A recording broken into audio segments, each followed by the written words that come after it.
Ciao Pangga, good evening. So for today's video, we are going to do a haul of Shein. Ayan, isang carton siya mga Pangga. Worth 166 euro or nasa 8 to 9,000 pesos siguro siya. It's all for my daughter mga Pangga. So yung i-haul natin ngayon sa part 1 pa lang ito mga Pangga is yung mga gagamitin niya sa kanyang birthday party.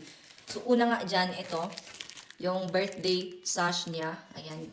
Tapos, ito naman yung mga, then ito, bibili pa ako ng plastic na cup. Ayan. Tapos, ito nga, ginamit na niya to. Excited niyang itry. Ayan. And then, ito din, sinubukan na niya. Ayan.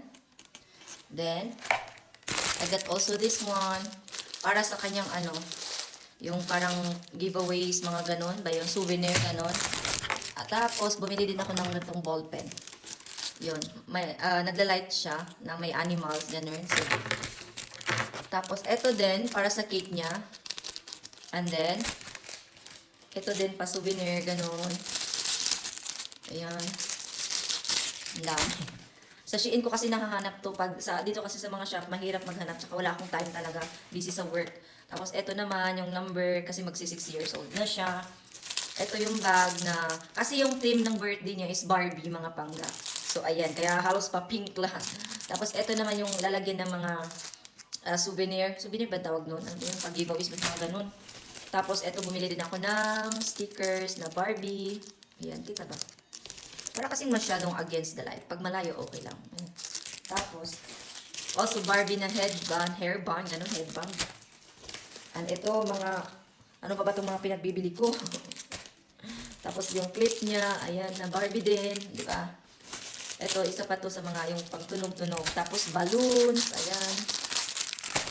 Daming balloons na binili ko kasi ako yung mag-decorate. Dito kasi sa bahay, mag-birthday yung anak ko. Dito ko isi-celebrate sa bahay para ako yung mag-arrange, mag-decorate. Basta gusto ko yun. Gusto ko mabisi. Gusto kong bigyan ng full time, ganun. Tapos ito din, giveaway sa mga laruan. Ayan. And then, ito naman yung parang background na curtains. Ayan. Bumili akong dalawa na ito, mga Pangga. Ayan. Tapos, ang dami, diba? Ito naman yung candle, na parang ano siya, fireworks. Ayan. Ito pa yung iba na ball pen.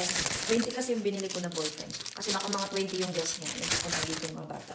Ito pa, napapaos na nung, napagaw ko, kay ang weather dahil tugno na kayo.